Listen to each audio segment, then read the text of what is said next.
Mooney N7183V Victor got a problem with the ATC that he cannot continue the IFR flight because his iPad broke down. So I assume he only bring one iPad, no GPS installed in the airplane, and the weather was marginal, or maybe it's not even VFR, because when we heard from the ATC, they cannot cancel the IFR because the weather was a bit sketchy. So this pilot cannot navigate to the airport because he only got an iPad and the iPad was off. Well, we're so happy that no accident happened, and finally the pilot made it to land, and really great job for the ATC. So in this video, we're gonna talk about what the regulation said about the GPS equipment that we should have before we can file IFR flight plan for RNAV approaches. And also, how about the paper chart? So let's say you're flying with the iPad. Is that okay to fly without the paper chart on board? What's the regulation said? So let's go deep in this video. Share to your friends, and hopefully we can learn from this incident. Now we're gonna talk about when we fly IFR, there are two problems here that normally people get confused or they don't even understand it. Can we use an iPad as navigation source and shoot the approach? That's number one problem. And number two, how about the paperless cockpit regulation? Can we use full electronic flight bag or electronic chart display, EFB or CD, without paper chart on board? Now, a lot of people, they have a sophisticated flying bag, an iPad with the ForeFlight or Garmin Pilot, and they can also put the chart on the GPS like GDN 750, G500, PFD. They have all the chart display on their instrument panel. The question is whether or not it's okay to fly without the paper chart. Okay, now we're gonna talk about it one by one. So this is November 7183 Victor. I took the image from the internet, and the copyright for Robertson. Thank you for the photos here. This is Mooney M20 Foxtrot 1975. Apparently on September, this was the airplane that got a problems with the approach. Okay, little things about me. I'm Dr. Arteri, FAA Gold Seal CFI, IIMEI, IGI, and AGI. I'm teaching people to fly in a single-engine airplane, multi-engine airplane, land, and single-engine sea. Also the holder of Airline Transport Pilot Certificate from FAA and BCA Bermuda. Currently actively flying the 737 as a captain there, and the Citation 5s, and also 320 for the Airbus. The CEO and Chief Flight Instructor for 14-day Pilot Flight Academy, and also the CEO and for Astrojet. Astrojet is FAA, BCA, Cayman approved ferry operator, so basically we deliver all the airplanes worldwide. And also graduate from NTSB, National Transportation Safety Board for Aircraft Accident Investigation. I'm a member of America Bonanza Society, AOPA, EA, and NAVI members, and currently actively flying the Baron since I'm the owner of the Baron A55. We're really happy to fly the Baron everywhere now in the United States, and also FAA Safety Training Provider Representative. So that's a little thing about me, and hopefully I can share what I know, and that will gonna help you in the aviation career. So basically this is an example for illegal way to do RNAV IFR approach, because he's rely on the iPad, and when the iPad died, he cannot do anything. 7183 Victor, do you require any assistance? I can terminate my IFR flight plan right now because I have a plate. I can get VFR and send it in. Do a VFR approach. I apologize for my iPad problem. 7183 Victor, stand by on that. The weather's not very good. I really don't want to cancel your IFR just yet. Where do you want to land? Because my iPad died, I do not have the approach plate, and I can't identify the junction you're talking about. Okay, so you're not capable of doing an RNAV approach then. You see, to do an IFR approach, you need IFR equipment and an iPad. I'm pretty sure you can't legally fly an RNAV approach with an iPad. Why it's become illegal? Because he shoot RNAV approach under IFR flight plan with the iPad. That's a huge problem. Why? Let's go to this lesson. Okay, so lesson to learn is IFR GPS use. Now you can take a look to B2A1. That's exactly the information that you may want to take a look. Okay, GPS navigation equipment used for IFR operation must be approved in accordance with the requirements specified in Technical Standard Order or TSO, the TSO C129, 196, 145, or 146. I'm going to explain that later. And the installation must be done in accordance with AC 20-138, Airworthiness Approval of Positioning and Navigation Systems. Equipment approved in accordance to TCO C115A does not meet requirements of C129. The visual flight rules and handheld GPS system are not authorized for IFR navigation, instrument approaches, or as principal instrument flight reference. So this is very clear that if you use the handheld GPS systems or VFR, including the iPad, even with the Garmin Pilot or ForeFlight, it is not IFR navigation device. It is not approved GPS for you to shoot the approach or doing any instrument flight reference using that iPad. All right. Now, based on the FAA Advisory Circular 20-138B, we're going to learn a little bit about what is the Technical Standard Order 129. So basically, the C129 GPS is an order non-WAS GPS that is not equipped with FDE. What is FDE? Is the fault detection and exclusion, which means when it has a single signal error, it can only report the error but no longer guarantee the accuracy. The Garmin GNC 400 or 420 is the TSO 129. This is the picture of the Garmin GNC 420.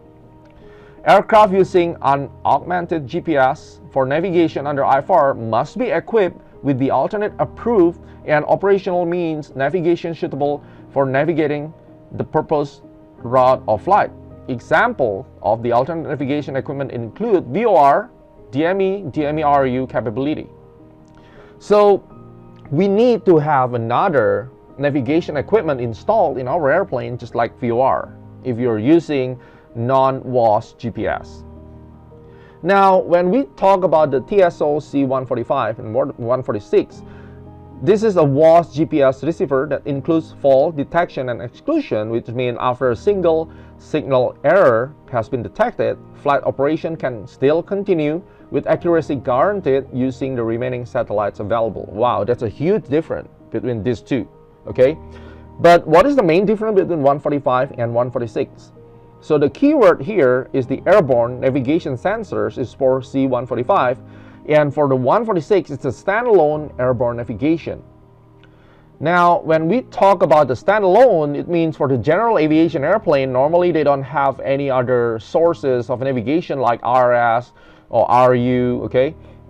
In the big airplane, in the 737, we have FMS, the flight management system that gather all the data from the RU, inertial reference systems, okay, RS, and gather data from the GPS.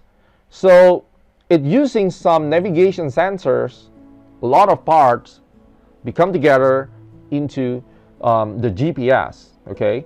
But on the C146, it is work based on the standalone navigation system, which is the WAS GPS. And when we talk about Part 91 operation, C145 and 146, WAS equipment can be used as standalone navigator with no additional equipment required to be installed. And the pilot, they may fly LP, LPV, LNAV, and LNAV VNAV approaches, or even RF LAX if you have authorization for that. We're not going to talk about the different types on the deeper level on the RNAV approach, but when you join our instrument rating accelerated program in 14-day pilot flight academy, we're going to talk about it because one of our airplane, it has the 146 GPS. Then the examiner is going to ask you about all of this. So this is the example of 146 GPS. You got a Evidine IFD 440, 540, okay, then GDN 750 for the Garmin or GDN 650, GNS 430 WAS, 530 WAS. That's all 146. And this GPS can work as a standalone. It means you can just install this in your airplane and then you can shoot the approach based on this GPS, and you don't have to have any other backup navigation equipment. All right.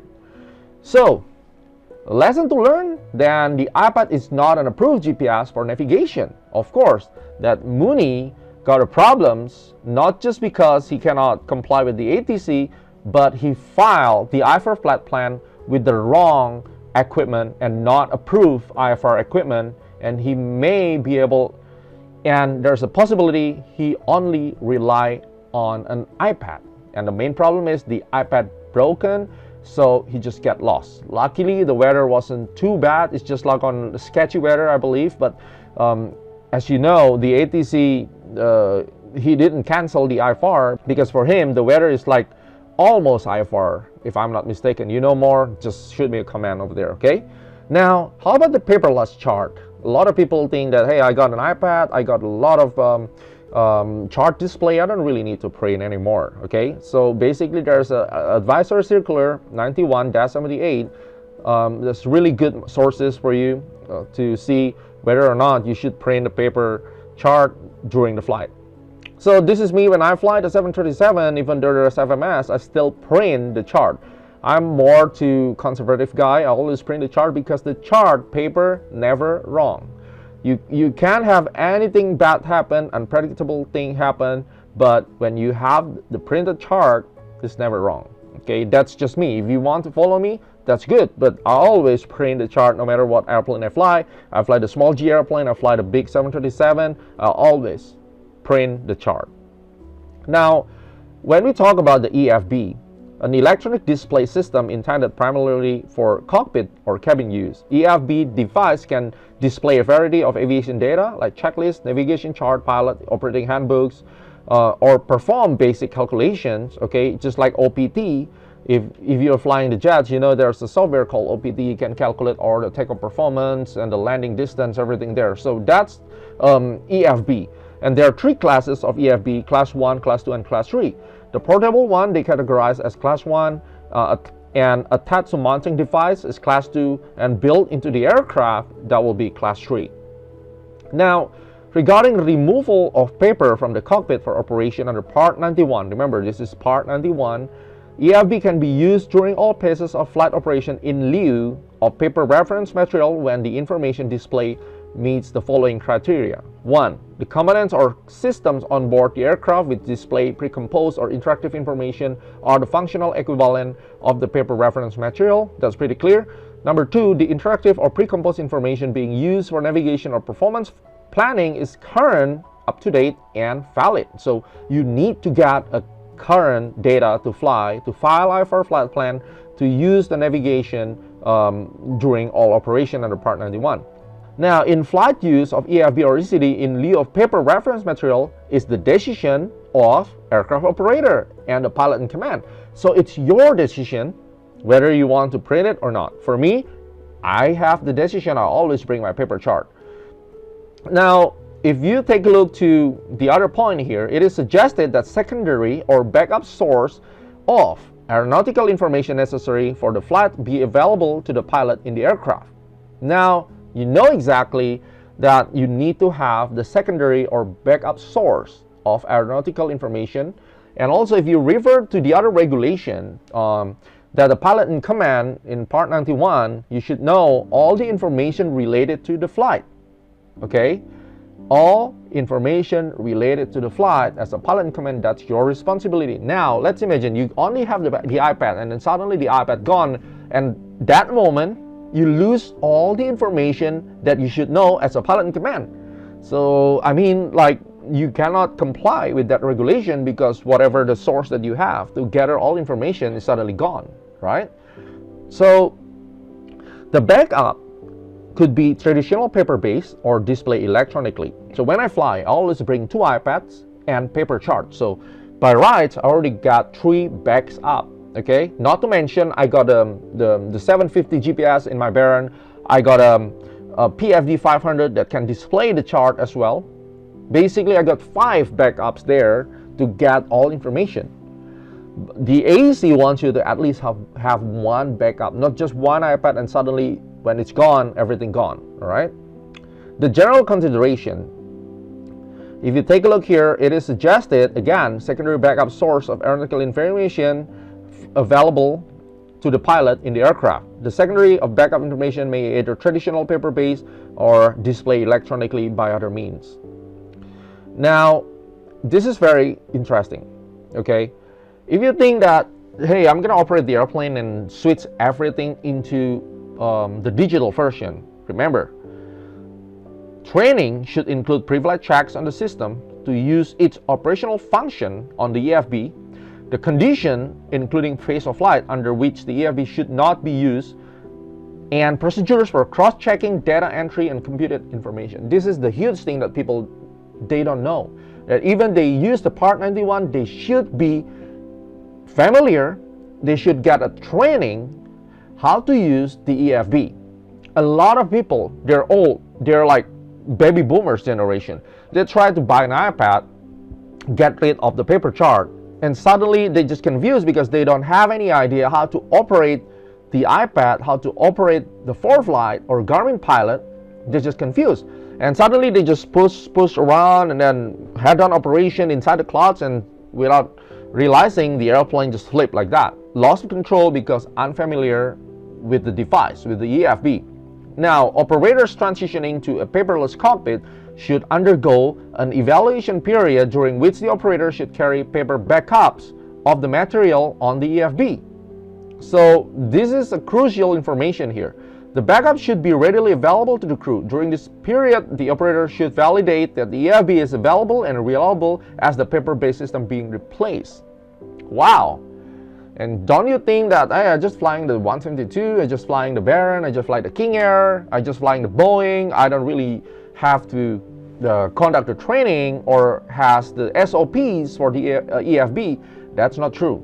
I'll show you this. As the operator, we have the certificate from Bermuda. It's a Part 134 ferry operator certificate. So it's just like an airline, all right? It's just like an airline. I need to have like flight operation manual, international operation manual procedures. I have the LOA, letter of authorization, to operate the EFB in my operator. Okay, I'll show you later. But this is one of example in our manual. In order for me to get the LOA, I need to have this EFB management program on Appendix C. Everything here like portable EFB, what's the mass, dimension, shape, and how to taking care the purpose of the EFB, how to doing the risk assessment for device safety, how about the battery. So we propose to use the iPad, so everything on the manual is all about the Apple. Okay, now this is one of the example for Astrojet. We got a letter of authorization to use of electronic flight bag. Okay, so this one will be Apple iPad, all models. So I cannot use the Android or any other than Apple in this case. And this authorization is dependent on the following condition. Introductory training is conducted for all present flight crew. All newly employed flight crew are to receive introductory training prior to their first flight. EFB training records for all flight crews are to be documented with the company training files. Wow, right? The Astrojet LSC operation is to contain normal and backup procedures in use of EFB, and the master mail is to be followed to reflect the operational requirements of unserviceable EFB. Please advise Bermuda Civil Aviation if Astrojet propose any change to condition listed above. This is the restriction for me to use EFB when we fly ferry operation under BCAA, the Victor Papa Bravo airplane. Okay, this regulation apply. They want to know how our training to use the iPad inside the airplane, even though we're flying the Part 91 under 134 regulation, but this is what we need to do. So having said that, it is not just as simple as remove the paper chart using the iPad, because when you use the iPad, another risk will come. The iPad battery could be overheat in summer, could be explode in the air. What will be the procedures if you got a fire from your iPad? Okay, and if you only have one iPad, what happens if the iPad overheat or the iPad suddenly like gone? Okay, it's completely broken, got a short electricity, and suddenly you don't have any backup and you're inside the clouds. What are you going to do about it? Okay, so a lot of things happening there. Is not as simple as that. So always have a backup, and do not ever fly IFR or shooting the approach IFR without a proper GPS or certified GPS, and that will make you safer as instrument rating pilot. Okay, so at last, we welcome you to join our accelerated 10-day FAA instrument rating program, and this will make you a better and safer pilot. Especially, we're not just teaching you how to fly IFR, but we'll fill you up with all regulation, with a lot of things that you may not have from other flight school. Join 14-day pilot, you will become a better pilot. All right, see you in the next video, and share this video if this is helpful. Well, we already learned about what happened, what the regulations say, and I really hope this will be a lesson for everybody, and we always learn from other people or even our self-mistakes to make our flying safer and better. See you in the next videos, and share these videos to other people, then we learn together to become a safer pilot.